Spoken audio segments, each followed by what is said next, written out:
What's happening? Wildcast podcast. Justin Spears here with my guy Michael Lev. Summer times. We're officially in the dog days of summer. Michael Lev. Arizona baseball season coming to an end. Now we're just monitoring Arizona Wildcats in the Olympics. Shout out Chase Budinger, the former Arizona basketball player, for qualifying as a beach volleyball player. But man, we're officially here, Lev. Summer is here. We're just trying to stay cool. Basically, Yeah. It's like 108 degrees out in Tucson right now, which is not atypical for this time of year. So this is when we kind of recharge our batteries a little bit. Maybe have a little summer project coming your way.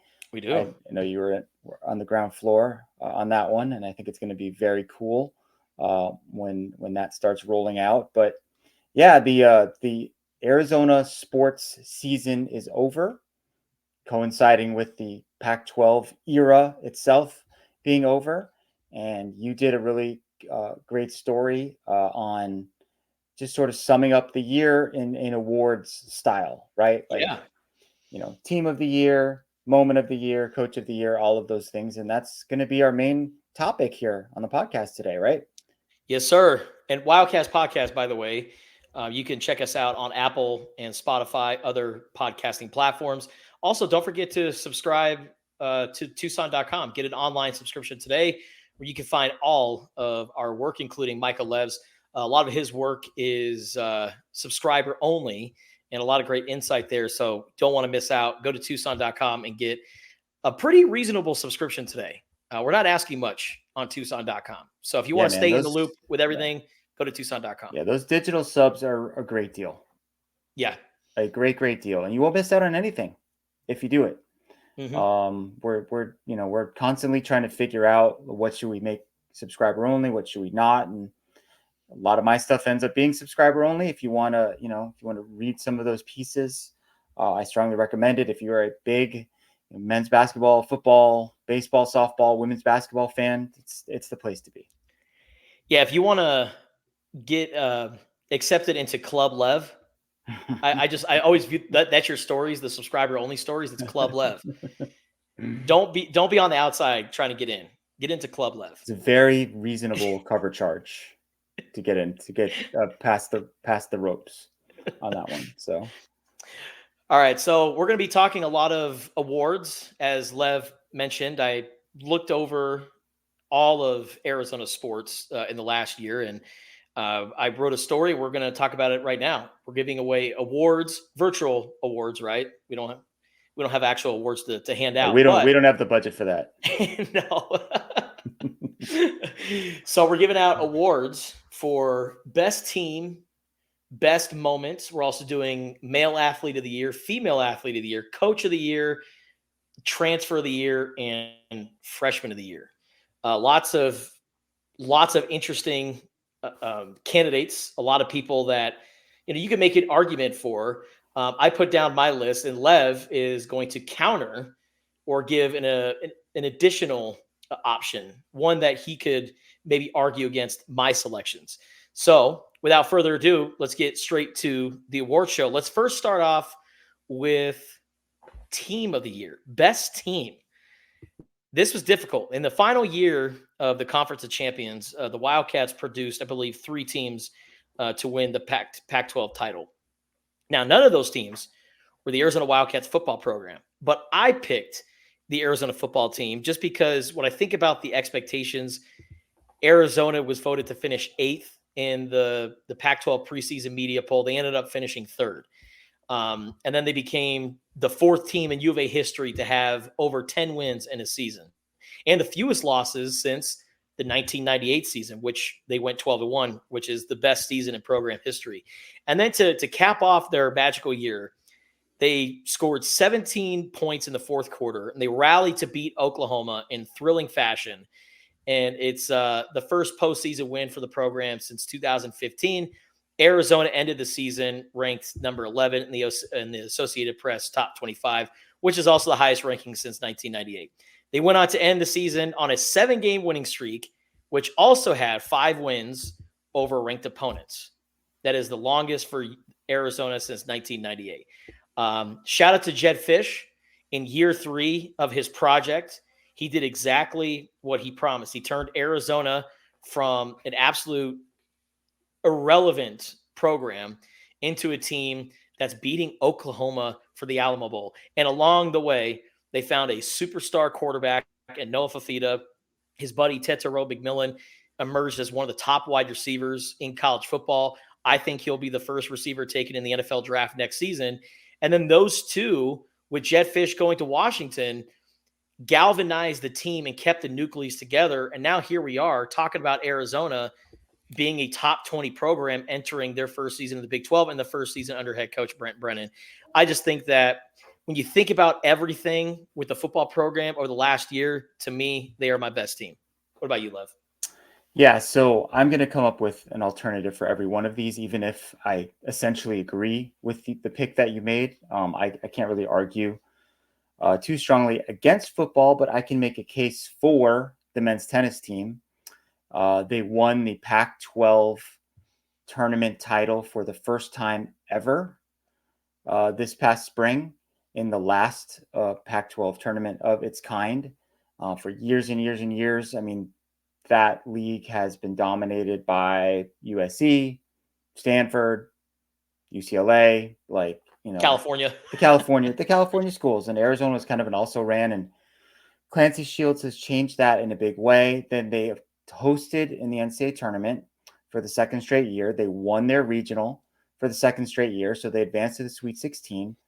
I believe one other Arizona team made the Sweet 16, essentially, if you consider the super regionals in softball to be that. Softball got swept in their super regional.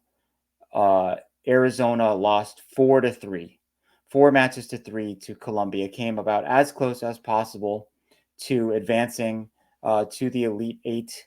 But another season of great accomplishments for men's tennis under Clancy Shields. And so I picked them.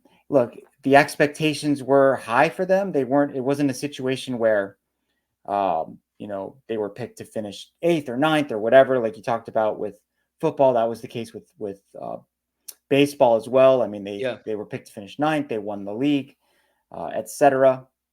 But it shouldn't take away from what they were able to achieve this year. And they also, even though they lost eventually in the tournament, they didn't have like disappointing flame out in the postseason. That was kind of a tiebreaker for me. Like men's basketball didn't go as far as we thought they might. Women's basketball kind of got screwed by the refs, in my opinion. Should have gone a little bit further than they did. Baseball went 2-out in the NCAA tournament, and women, even though they made the tournament, which was a big accomplishment after not making it last year, they upset. They won their regional in something of an upset. Then they went 2-out as well. So that's why I picked men's tennis as my Arizona team of the year. In contention, Lev mentioned all those teams: baseball, men's tennis, men's basketball, softball, and I'll also put men's golf in that conversation too by going to the NCAA championships. Great strong to the season. Great end to the season for Arizona men's golf. Now moving on to the best moment. This was tough because I think, Lev wrote one of my favorite stories out of anybody in college football in the last year with recapping the Maldonado Mad Dash, the play that turned things around for Arizona football. Like that play right there is one of the greatest in program history when you think about it. Like, maybe not up there with, Chuck Cecil's pick six against ASU or even Leap by the Lake, but man, it's right close. There. It is right close. There. And to me, that moment, I mean, Arizona, they were getting ready to have the knockout punch delivered by Oklahoma because the Sooners, they were cooking, they were driving, they were getting ready to score and just deliver that haymaker. And then that spark of energy just completely turned things around for Arizona football. So I really thought about it, Lev, but my goodness, in the final year of the Conference of Champions, Arizona baseball, what they did, that final home series It's the final sporting event, Pac-12 sporting event in Tucson, period, at High Corbett Field. And that series was so highly anticipated because all Arizona had to do was win one game. But on the other side, Oregon State had to sweep Arizona. In Oregon State, they clobbered the Wildcats in those first two games. And it was looking like uh-oh, Beavers might actually do this thing and just spoil Arizona's end to the regular season. And then Brendan Summerhill, with the game on the line, hits a walk-off, I believe, was it a double? Yep. And Arizona beats Oregon State in walk-off fashion. And then the next week to win the conference tournament against USC, the team that kickstarted the demise of the Pac-12, to beat them in the conference tournament, to win the conference outright and do it in walk-off fashion again, making it 8 total walk-offs for the Wildcats this past season. Like Arizona winning the Pac-12 baseball titles in that fashion, to me, I think is the moment of the year, in my opinion. I love the pick. No question about it. We all know I'm a baseball guy. I was there for both of those in person. It was amazing, without a doubt. My pick, what I wrote down, was the one thing that you mentioned, Maldonado's Mad Dash. I think that's got to be one of the top 5 plays in Arizona football history. No doubt. Mean, they were dead in the water. I mean, Oklahoma, I should say, was going to win that game. They were driving. All the momentum was in their favor. Arizona had really done nothing for most of the second and third quarters, and that just changed everything. And what I loved, like in the reporting of that story, is just like how much of a team effort it was. You know, it wasn't just one guy. I mean, it required like, a great break on the ball, by Dalton Johnson making the hit. Maldonado catches it, and then everyone turns into blockers at that point, and they are hustling downfield. Every single guy wouldn't have made it to the end zone if he didn't have all that help from his friends. But just to change things up, you gave me an idea for a moment. It's an off the field moment, but when Noah, Fifita, and T-Mac and all the guys came out on the court, yes, sir, to announce that they were coming back to Arizona, that was the moment of the year to me. I mean, that was just incredible, electric. We kind of, you had such great instincts about that. Like, you're like, I gotta be McHale for this game. I just know something's going to happen. You nailed it. Yeah. And man, was that something. That was a rejection of, I don't know, the transfer portal, rejection of, always going for whatever the grass that's supposedly greener on the other side. And it was an endorsement of loyalty. It was staying true to your school. It made those guys, to me, that they're immortal around here for that simple act. So I'm going to pivot at the very end and switch from Maldonado's Mad Dash to that announcement at McHale Center by T-Mac, Noah, and the gang. Great, man. Great pick, Lev. Because there were so many layers to that announcement and the buildup and the anticipation. It was unlike anything I've ever experienced. And you talk about my gut instinct getting out to the UCLA basketball game. Yeah, I just had a gut instinct just to go to basketball, period, because Tommy Lloyd and Arizona men's basketball, that's the greatest show in town, right? Celebrities, whenever they're in town. I mean, heck, you had Adam Sandler playing pickup basketball before Kevin Durant came to a game this year. Kevin Durant. Yep. Well, that was the USC game that week. Yeah. And I just had a gut feeling. I'm like, I feel like some football guys are going to be at this game. And I'm standing underneath the basket, and I just look over to my right, and I see Humberto Lopez, the big donor, the guy from HSL Properties. He's walking down, and he's being flanked by Jonah Coleman, Jacob Manu, Noah Fafita, Tetero McMillan. And it was just interesting seeing the booster walk around with the football players. Then next thing you know, Kevin Durant walks in, and he's sitting courtside. You have LeBron's wife, Savannah James. She's in attendance watching Bronny James play. Like, it was just celebrities galore at McHale Center.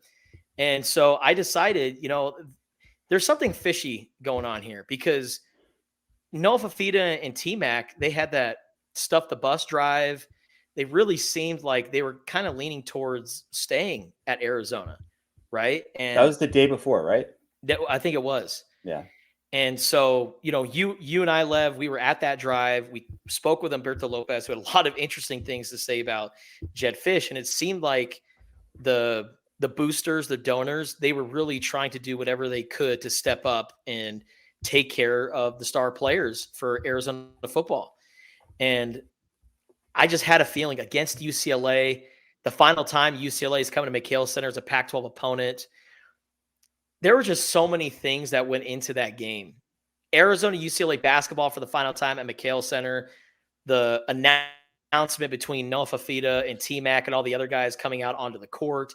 And then on top of that, Ben Mathurin and the Indiana Pacers were there because Ben was getting his name inducted into the Ring of Honor. Just a lot of elements to that afternoon at McHale Center. So, Lev, I'm glad you pivoted because that was an all-time moment and something I'll never forget.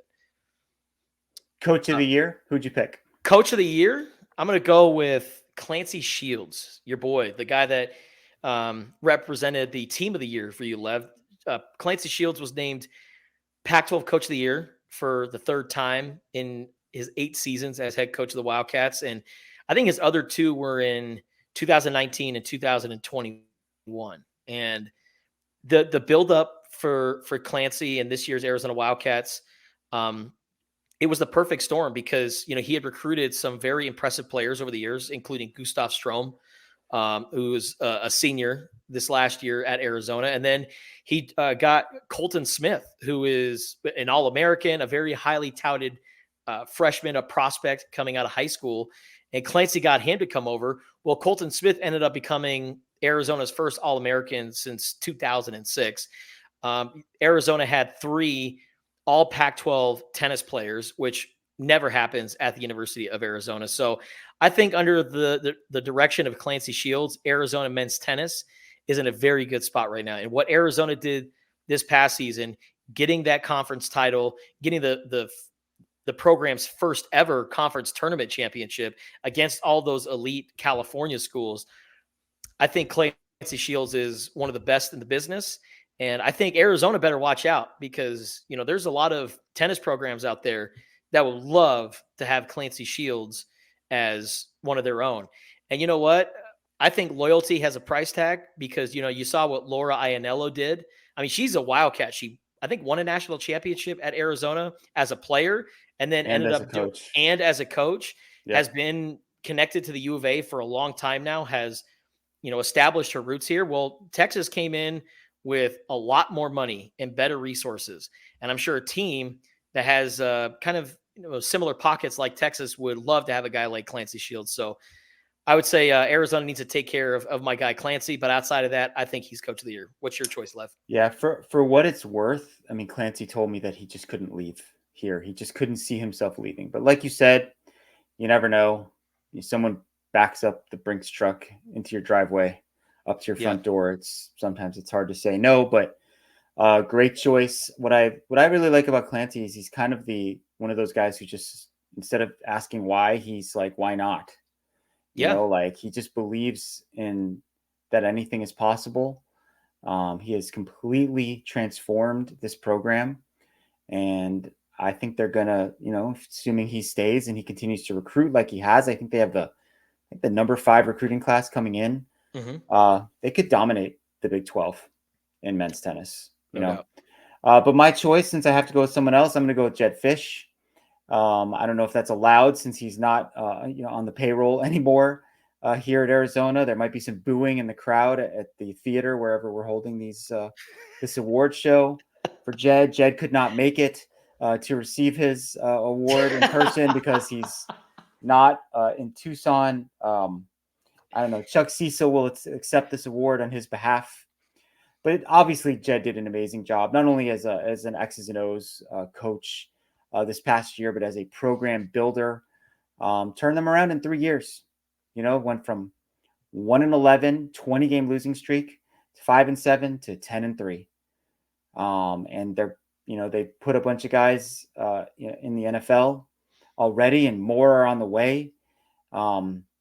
He did an amazing job of changing the culture, upping the talent level, drumming up interest. He sold tickets He did a lot of great stuff before he decided that he'd rather be somewhere else. But it doesn't take away from the accomplishments of this past season. Nope. Like you said, they were, we all thought they'd be better, right? We all thought progression, like 1-11, 5-7, maybe 7-5, 8-4 at best. They ended up going 9-3 during the regular season, winning the last 6 games. And then they top it off with a win in the Alamo Bowl. Was there a little bit of, luck involved in that? Yeah, certain injury happened Well, I was going during to the game say, at Stanford, and that prompted a quarterback change that Jedd Fisch was reluctant to make. But he did recruit Noah Fifita and yep. brought him here, and that was sort of one of the first dominoes, really. Led to a lot of other guys coming, including Tetsuo McMillan, who's Noah's bestie. So Jedd is my choice, as I have to pick somebody else besides Clancy. And it's funny I think those two are really good buddies when they were here. Jedd was a big tennis guy. He Yep. always talked about going over to tennis and hanging out with Clancy. And there's a lot of similarities between the two in terms of their passion, their drive, and that kind of, like I said, that idea of like, why not? Why not us? Yeah, and I think right now, Arizona fans should appreciate the job that Jedd Fisch did. Yes, could the ending have been handled a little bit better? Sure, totally. But I think Jedd Fisch, what he did in his 3 years at Arizona, it's remarkable. I mean, greatest 2-year turnaround in program history: 1-11 to 9-3 to 10-3. All right, now moving on to. I'm surprised you didn't pick Chip Hale. I really, really am. Well, I would say that if they hadn't ended the season so anticlimactically, Sure. that I probably would have. If we had done this before the NCAA tournament, I probably would have. Yeah. But that was a really disappointing and frustrating ending for a lot of people when you're at home and you're just kind of not really competitive in either of those 2 games. That was kind of a bummer. Yeah. All right, now moving on to the stars on the field. Let's first start off with Women's Athlete of the Year. A lot of selections. I went with Helena Pueyo just because, in a year where Arizona women's basketball had just so much drama with the roster, with Maya Nagy stepping away and only having 7 scholarship players available, having to add walk-ons in the middle of the season. It was a little bit messy for Arizona women's basketball there for a little bit, but they were able to get into the postseason. They had a star nucleus of freshmen with, Jada Williams and Brea Cunningham, and this upcoming season they're going to add Montea Dew. They also had Skylar Jones from Chicago, who was pretty impressive in her first year. So there were some promising prospects, but the leaders of the team, Esmery Martinez and Helena Pueyo, they were really kind of the backbone of the team. And I picked Helena Pueyo over, someone like Esmery Martinez, or even some softball players like Dakota Kennedy, Allie Skaggs, women's golfer Gile Bitte Starkut. I picked Helena Pueyo because even though, she averaged a career high 9.7 points per game, she was awesome on the defensive end. And I think maybe outside of Sam Thomas will go down as one of the greatest defensive players in program history, because after her 5-year career at Arizona, she is the program record holder for career steals with 312, which also ranks 5th in Pac-12 history. She became the first Pac-12 player since 2018 to have over 100 steals in a season. And she was named to the All Pac-12 defensive team and earned all Pac-12 first team honors in her last year. So she was rock solid all the way through, especially on the defensive end. And to me, she is the Women's Athlete of the Year. What say you, Lev? I love that pick. I'm a big fan of Helena Pueyo and her game. I mean, the number that stands out to me the most with her is minutes played. Like, how many times did she play the entire game? Yeah. And sometimes she looked like she was absolutely exhausted at the end of those games, right? Like, pale as a ghost, but that just shows she's giving everything she had for the team because they really needed her. Like you said, they were down to 7, sometimes 6 players in these games for a variety of reasons. So, so much heart that she played with, and such a tremendous defensive player. Steals, blocks, one-on-one defense, you name it. She could do it, but I'm going to go, since like I said, I'm going with somebody different for each one of these. I'm going to go with Dakota Kennedy, sophomore outfielder for the softball team. She was a Gold Glove winner out in left field. In addition, the best all-around hitter, I would say, on this team this year. She batted .400. She had 13 home runs. That was one off the team lead. She had 54 runs scored, which was the second most in the Pac-12. She walked 42 times and struck out only 20 times. Those 42 walks were second most in the Pac-12. And her on-base percentage of .521, number 1 in the Pac-12. Stud player, great left-handed hitter who can kind of do it all at the plate, can drop down a bunt, can hit for power. Only had 34 RBIs, but I think that's because she batted first or second most of the season, and you're just not going to get as many RBIs when you're that high up in the lineup. But kind of the next big star softball player at Arizona is Dakota Kennedy. And she was my pick for the female athlete of the year. Now moving on to men's athlete of the year. This was an interesting one on your part, sir. Yeah. I picked Jordan Morgan. Yeah. I picked the star left tackle for the Arizona Wildcats. He was an all Pac-12 selection, all AP Pac-12 selection as well, and was the first Arizona offensive lineman drafted in the first round since John Fina in 1992. Morgan was drafted number 25th overall by the Green Bay Packers.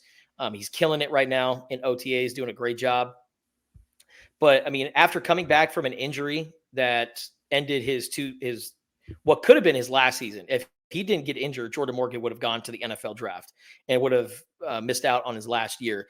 But with the injury getting in the way of his draft preparation and preparing, I mean, he would have slipped in the draft. But he had an opportunity to come back, become fully healthy, double down on a great season, and become a part of a really good football team, as we all saw that went 10-3.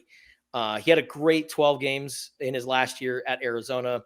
I thought, I mean, outside of Big Joe Alt at Notre Dame, probably the best tackle in college football, in my opinion.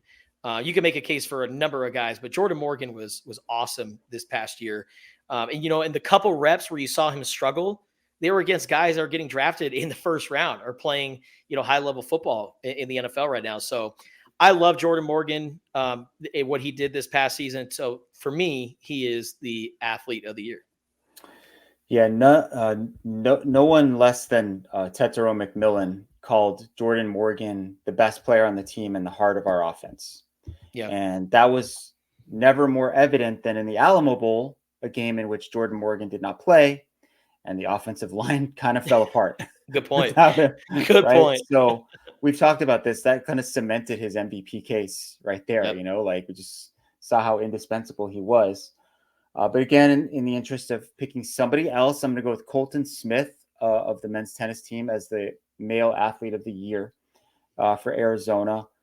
Made it all the way to the Final Four in the NCAA singles tournament.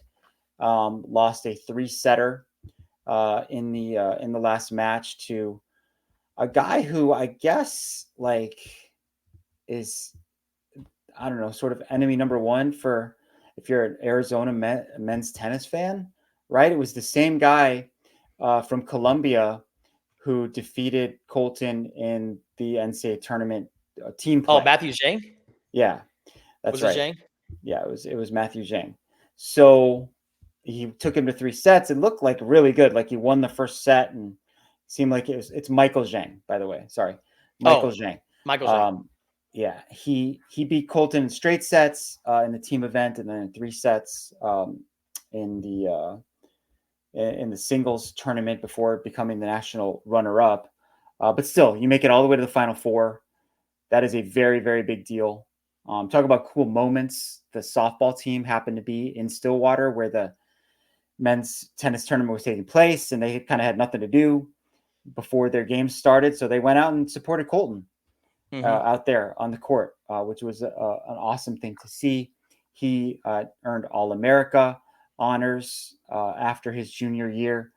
Just a huge list of accomplishments. The best player on, what was arguably the best team in men's tennis. So you can make a very strong case for Colton Smith as the player of the year. I will say I loved your pick for Jordan Morgan when you factor in the draft.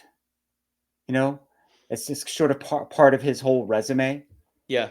No one can match that, right? Like, you're a great player, an all Pac-12 player, and then you are picked in the first round. I mean, I think, Tetero McMillan might be able to do something like that next year. Hopefully he'll be healthy, and we might be talking about him as the male athlete of the year this time next year. But as far as just simply Arizona only accomplishments, I'm going with Colton Smith. All right, moving on. Now we got two more categories. We got transfer of the year and now freshman of the year. Before we get to the freshman of the year, let's do transfer of the year. Lots of potential prospects. The ones that I've considered were Clark Candiotti for baseball, who dominated this year. I mean, he was just an absolute stud, was a mainstay in that pitching rotation. Candyman was one of the storylines of the year for Arizona baseball. I also considered Taylor Upshaw because he had the most sacks by a Wildcat since, I believe, Kylan Wilborn in, was that 2017?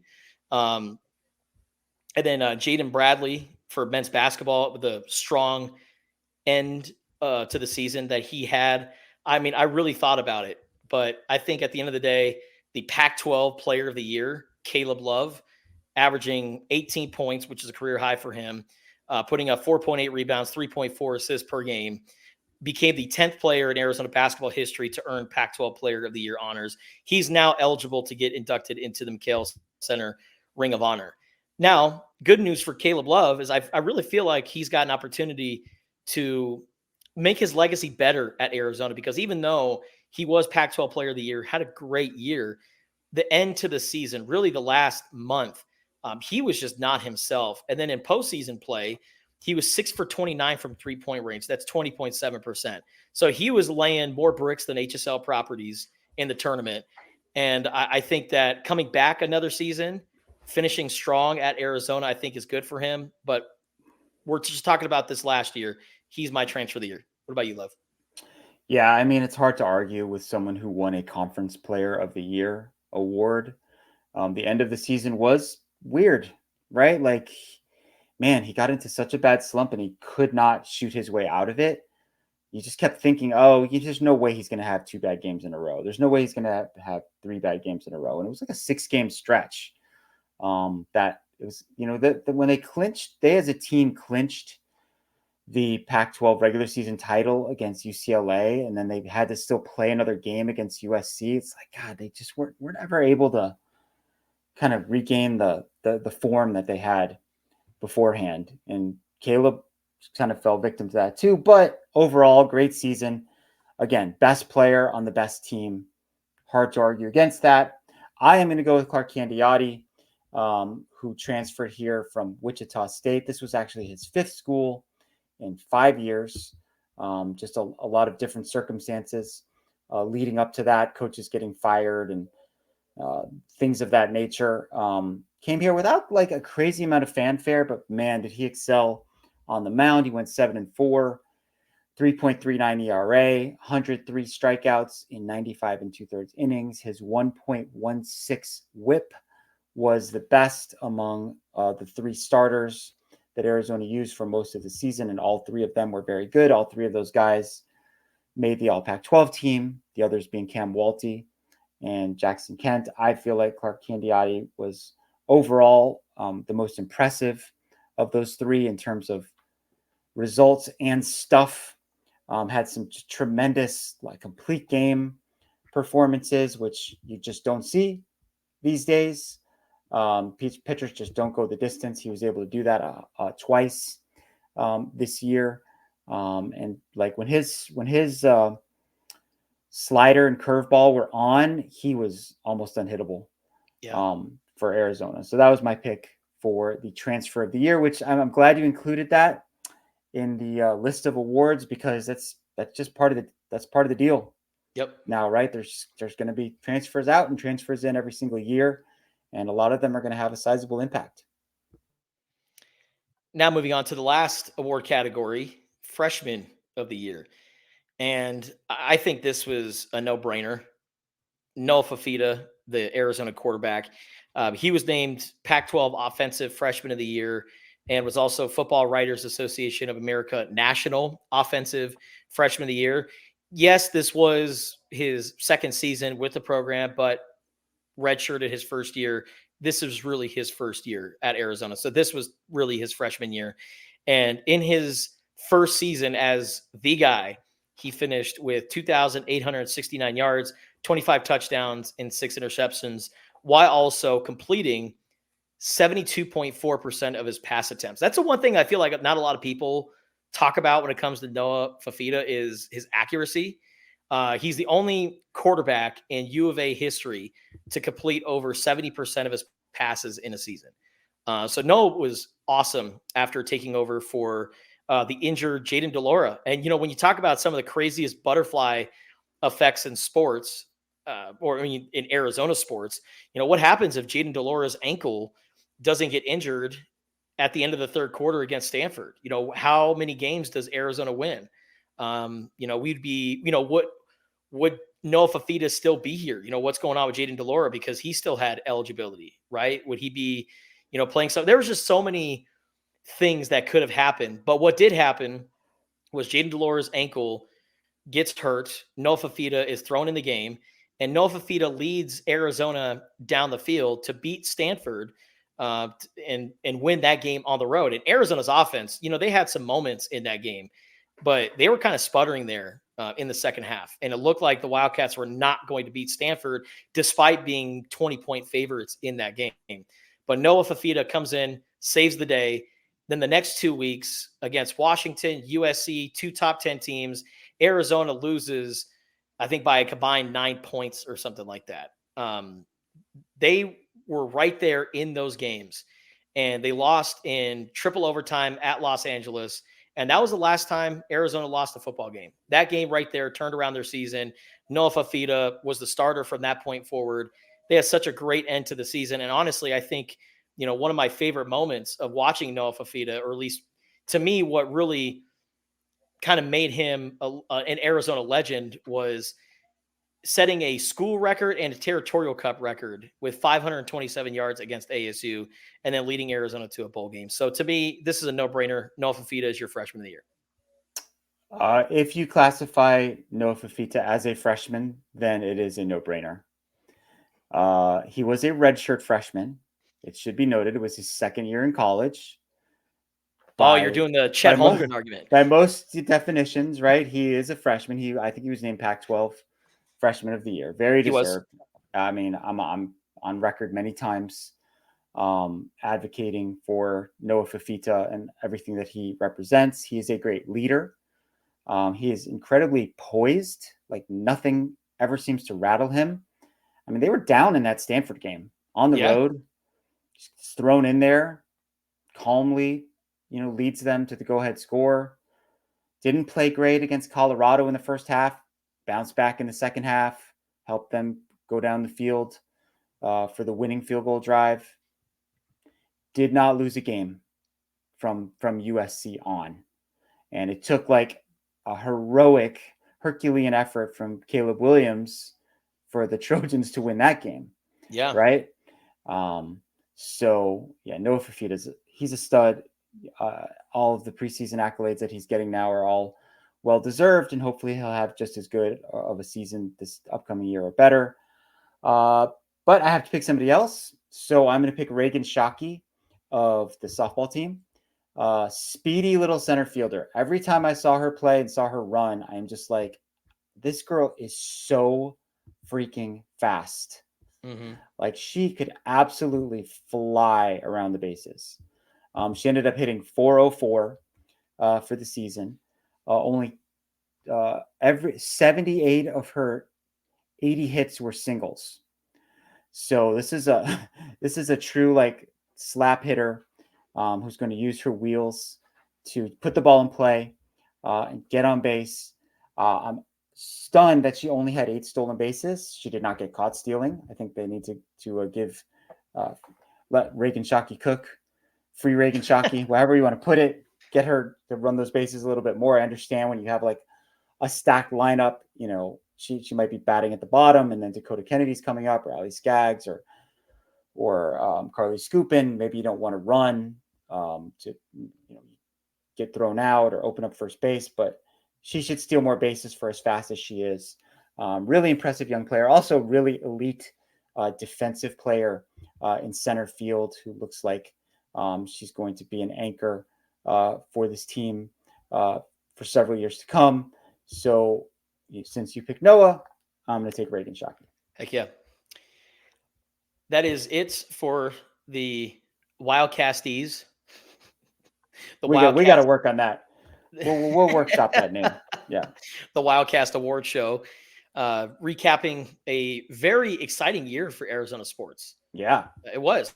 I mean, and it was just announced earlier on Wednesday that Arizona led the Pac-12 in attendance in all sports again. So not only did the Wildcats show out, but the fans certainly showed out as well this year. What a memorable year for the Arizona Wildcats. And now onward and upward to the Big 12, where things are going to get a little bit interesting. And before I tell you about like some of my preseason Big 12 selections and where I have Arizona in my Big 12 poll, you were up in Phoenix for the Arizona Board of Regents session with Big 12 Commissioner Brett Yormark. A lot of interesting things Commissioner Yormark said. You had a exclusive Q&A with him as well afterwards. For any listeners who are just kind of unaware of what this guy is about, what kind of leader is Brett Yormark?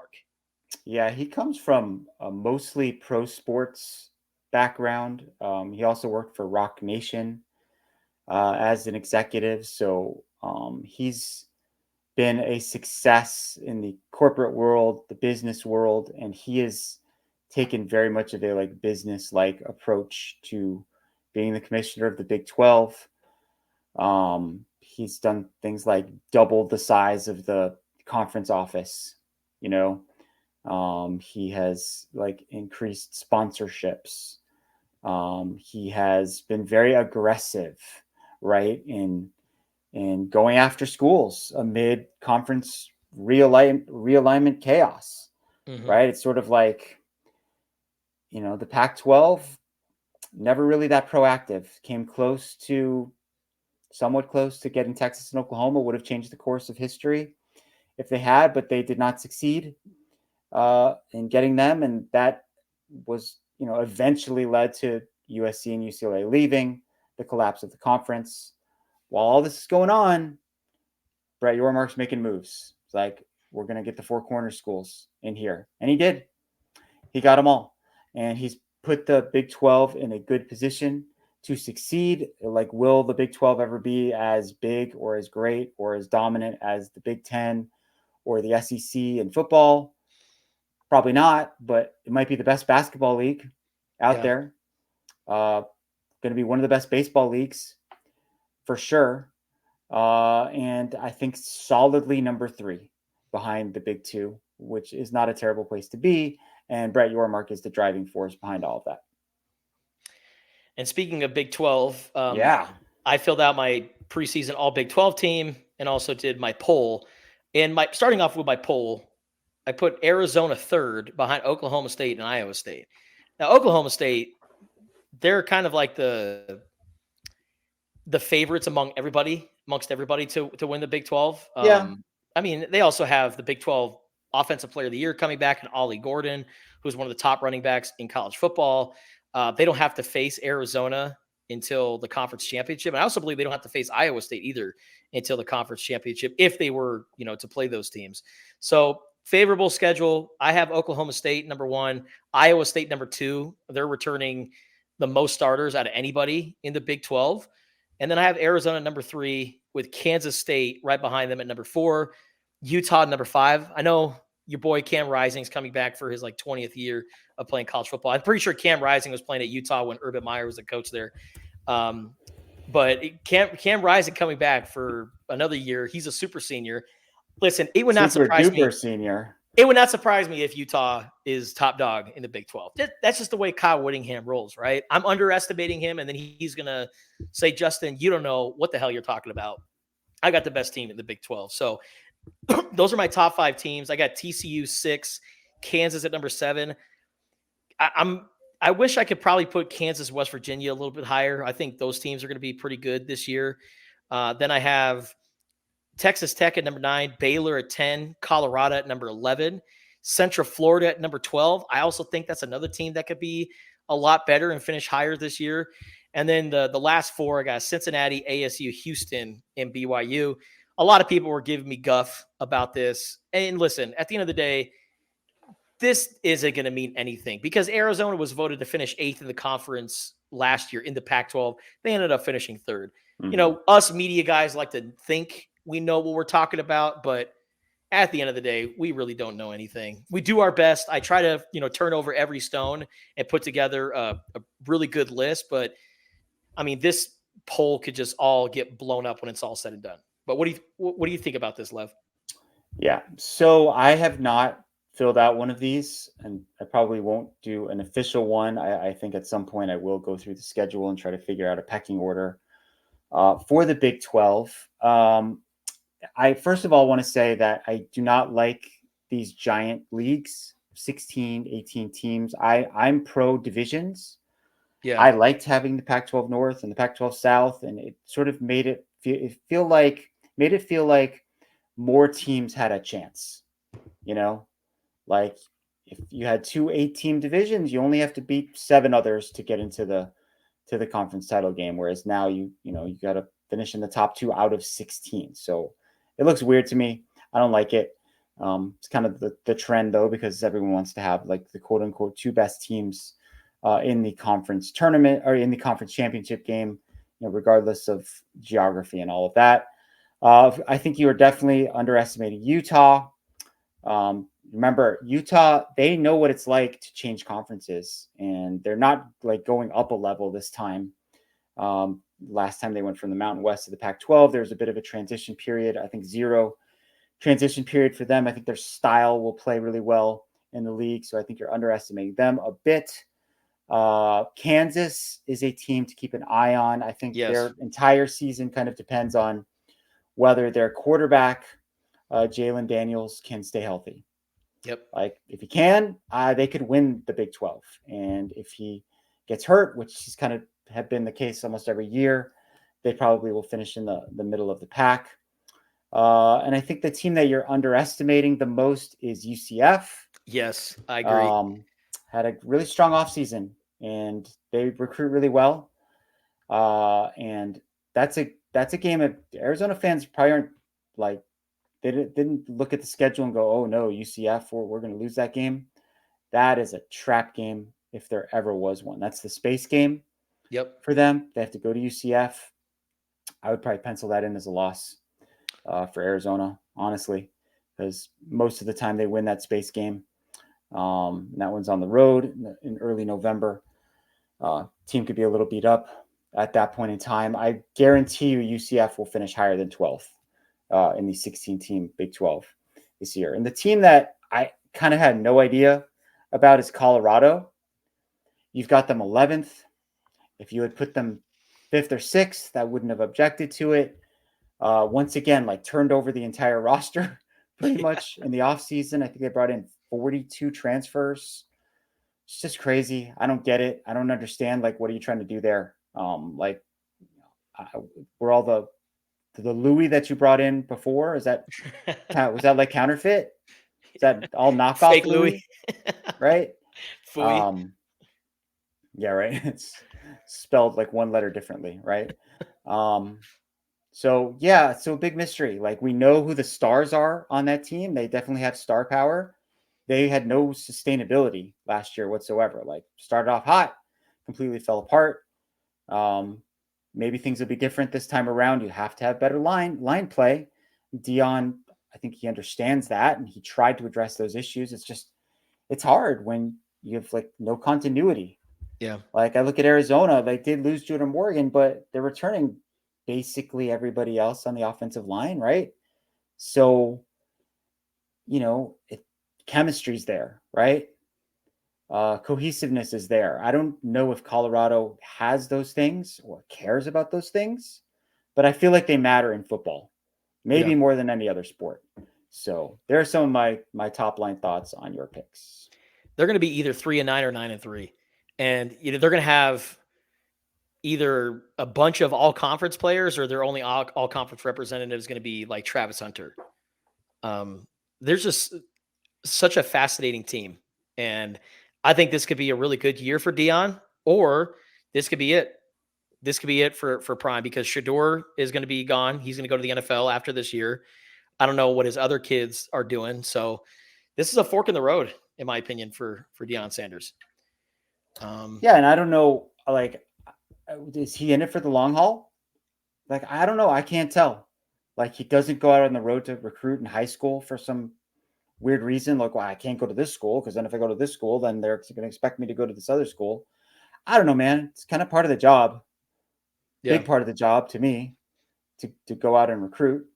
I mean, you're Deion Sanders. Like, use that to your advantage. Like, that's kind of that's the pull of Yep. having you as the coach, right? Mm-hmm. So they haven't, like, they've been very portal heavy. That does not suggest to me that he has a long-term plan or has interest in being there long-term. But then you hear stuff like, oh, he likes the lifestyle. He likes the open, like having a lot of land, like he likes the culture there.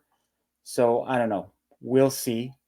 I'm sure that Brett Yormark would like Dion to stick around because sort of like Caitlin Clark, he's a content machine. Yep. Like he draws a lot of interest. So once again, new conference, same story. The most intriguing program as we head into this next season is probably Deion Sanders in Colorado. Linsanity, right, Lev? Yeah. That right. Linsanity run they were on last year, right? At the start of the year. It was so fleeting. That's why Linsanity was an apt comparison. Yeah. Right, because it was like a few weeks, and then it just fizzled out, and they just were never the same. Before we get out of here, all Big 12 conference team on defense, I picked a couple Wildcats, Jacob Manu at linebacker. Yeah, good calls. Yeah, and Takario Davis at cornerback.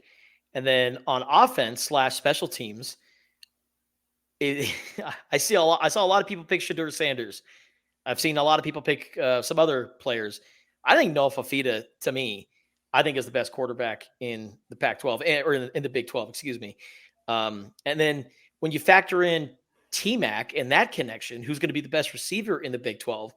I mean, this is the best QB receiver tandem, arguably, in college football. So I got Noah and T-Mac as all conference guys. I also have Jonas Savianea.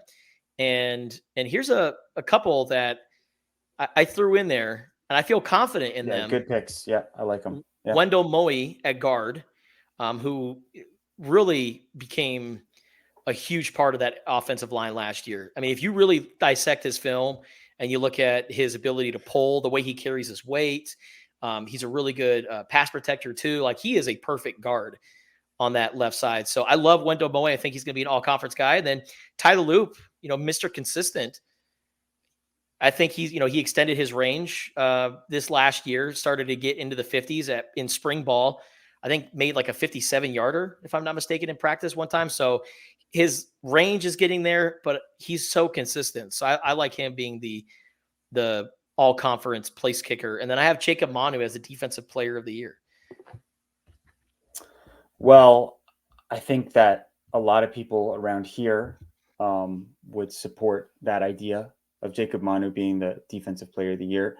Though the defensive player of the year is it's always interesting. I mean, it's a very kind of statistical based award, right? Like whoever has the most sacks or whoever has the most interceptions, or like in Manu's case, it's probably tackles, right? He's going to Yeah. have a ton of tackles. Like, is he going to make enough of those kind of big impact plays to sway the voters? I'm guessing that's similar to the Pac-12. This is voted on by coaches, the actual official awards at the end of the year. So they'll get a taste of Jacob Manu, and they will find that he is a really annoying guy to play against.